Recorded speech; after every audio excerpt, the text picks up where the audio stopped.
So welcome you all. In this video tutorial we get to know about lymph. What is lymph?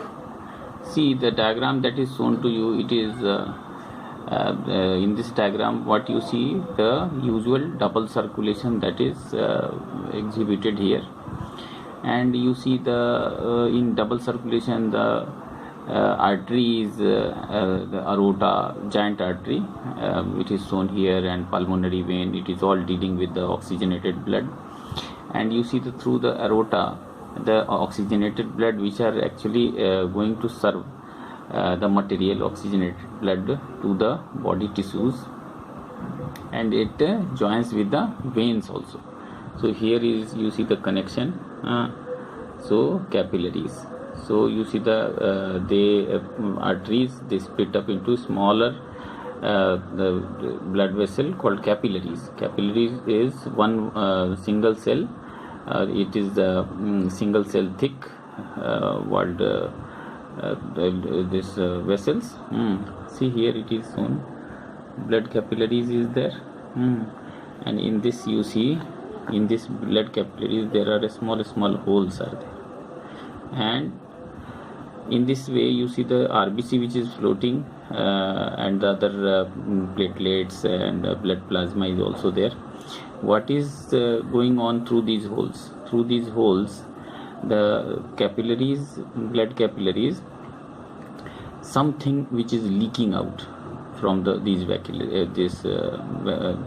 capillaries, and the thing which is leaking out, except these RBC and platelets and certain bigger proteins, they are still flowing in that. Otherwise all other things are leaking out through these pores, and they are collected in the tissue fluid. Tissue fluid is the fluid in which the usual cells are there, and in between these the fluid it is called interstitial fluid or tissue fluid. And you see, if the things will continuously leaking out through these pores of the capillary, what happened, there is a the quantity of the tissue fluid will keep on rising, and in this way oedema, swelling may happen. So what happened, the extra fluid which is present over here, it is taken up by this green colored it is shown vessels. It is a capillary. So through this capillary, this lymph capillary, in this actually this extra tissue fluid is going to enter, and so the lymph has the same composition as that of the tissue fluid or the plasma of the blood, but only thing is that the plasma of the blood has more these proteins, but it has less number of proteins, and otherwise the same composition. And also that in lymph you don't find RBC or thrombocytes, platelets type of things.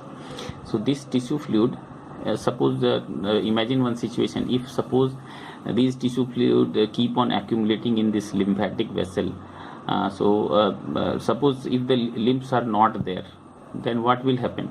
The tissue fluid, their volume keep on rising, and in the end the volume inside the blood capillaries, the plasma, their volume will keep on going down, and the situation will be worse. These capillaries are going to die due to the lack of fluidity. So what happened, the extra fluid which is collected over here in the tissue fluid, this is taken up by the lymphatic system, by the lymph vessels, and through the lymph capillaries, these things are taken up, and you see, you are finding that these lymph through the lymphatic network of lymphatic capillaries, lymph vessels, it is actually lymph is going there, and it joins with the veins, because if it joins with the artery, again due to the high pressure,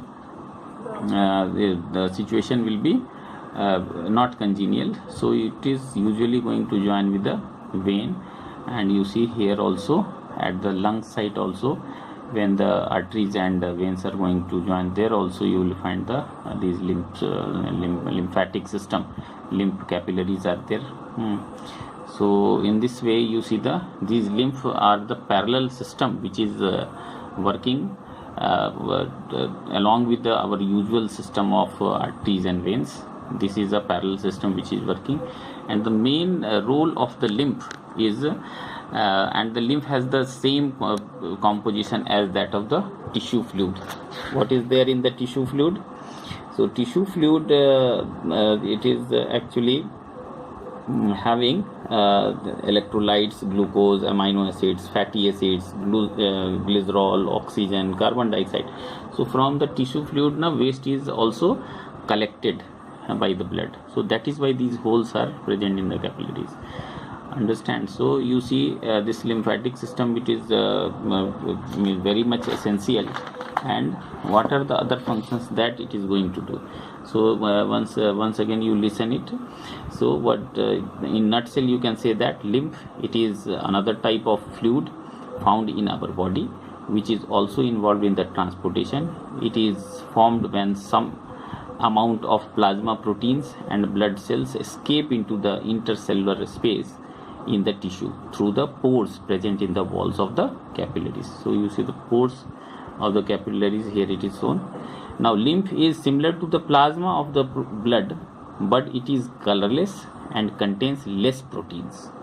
It flows in the vessels called lymphatic vessels, which are also colorless.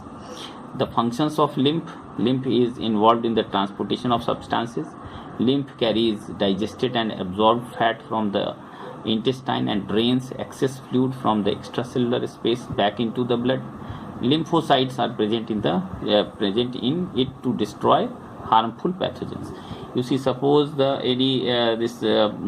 extracellular fluid which is here, it is passing into the lymphatic vessel, and you see here RBC and some leukocytes. Some leukocytes may pass through this pore, but RBC and platelets can't pass. So you see any infectious or any pathogen if enter into the system lymphatic capillaries, so it can cause infection. So what happened to the nodes? There are some specialized WBC lymphocyte is present, and lymphocyte is going to kill the pathogen. So whenever if you see that there is a increase in size of the lymph node, it gives an indication that some infection might have occurred, and due to the accumulation of this the size of the, and actually if the size of the lymph, here you will find many lymphocytes, and it is the lymph node, and if you see this, there is a swelling in the lymph node, it means this infection they are actually dealing with this microbes, and some infection might have occurred. That's why it is this swelling. That is why this doctor usually examine near the throat, that if there is some swelling, it means some infection might have occurred. So this is, you see, and here lymph nodes produce lymphocytes, and lymphocytes deals with the infectious pathogens or microbes. So this parallel system is very much important, and what is achieved by this system, this is in nutshell it is written. The function of the lymphatic system, it is actually the clear lymph, that is the extra tissue fluid which is there, that is cleared by, and it helps in providing immunity, already it is discussed. And the third thing is that the transport of fat. Lymph are actually engaged in the transportation of fat. In this after the digestion from the intestine, fat absorption is the main role, so it is also involved in the absorption of fat. And actually due to it is a parallel system which is working along with the arteries and veins, and the lymphatic system is very much required to maintain the turgidity and fluidity of these veins and arteries. Okay, so this is all about lymph.